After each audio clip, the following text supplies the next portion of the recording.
Hi friends, നാടൻ പുഴമീൻ കറിയുമായി ഞാനിന്ന് വന്നിരിക്കുന്നു നിങ്ങളുടെ മുമ്പിൽ.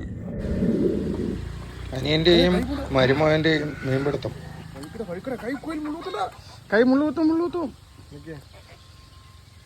വാള വാള വാള വാള വാള മുള്ളുള്ള വാള. അങ്ങനെ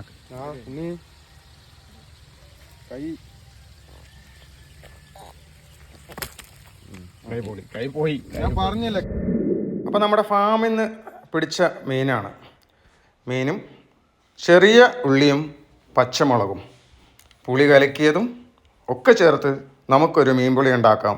അതിനു മുമ്പ് മീൻ പിടിച്ച ആൾക്കാർ നമ്മുടെ മരുമോൻ അച്ചുവും അനിയൻ സതീഷും കൂടിയാണ്. അപ്പോൾ നമ്മുടെ ചട്ടിയിൽ എണ്ണ ഇവിടെ ചൂടായിട്ടുണ്ട്. അതിലേക്ക് കുറച്ച് ഉലുവ ഇട്ടിട്ടുണ്ട്. അത് കഴിഞ്ഞ് 2-3 പച്ചമുളകും ചെറിയ ഉള്ളിയും കൂടി ഇട്ട് നന്നായി ഒന്ന് ഇളക്കണം. ആഹാ, കടുക് താളിക്കുമ്പോൾ ഉള്ളൊരു സൗണ്ട്. അപ്പോൾ നമ്മുടെ അരിഞ്ഞു വെച്ചിരിക്കുന്ന തക്കാളിയും കൂടി ചേർത്തിട്ട് നന്നായിട്ട് അങ്ങോട്ട് ഇളക്കുക. അത് കഴിഞ്ഞിട്ട് നമുക്ക് പൊടി ഐറ്റം ചേർക്കാം കേട്ടോ. അപ്പോൾ നമ്മുടെ ഫാം മീനും പുഴമീനിനും പറ്റിയ പുളി ഉണ്ടാക്കുമ്പോൾ നമ്മളൊരു 1.5 സ്പൂണ് മല്ലിപ്പൊടി അങ്ങോട്ട് ആദ്യം ചേർക്കുന്നു. അത് കഴിഞ്ഞൊരു 1/4 സ്പൂണ് മഞ്ഞൾപ്പൊടി, ഒപ്പം 1.5 സ്പൂണ് മുളക് പൊടിയും കൂടി ചേർത്ത് നന്നായി ഒന്ന് ഇളക്കിയെടുക്കണം. ഈ പുഴമീൻ കറിയിൽ ചെറിയുള്ളി അതിന് 1.5 ടേസ്റ്റാണ്.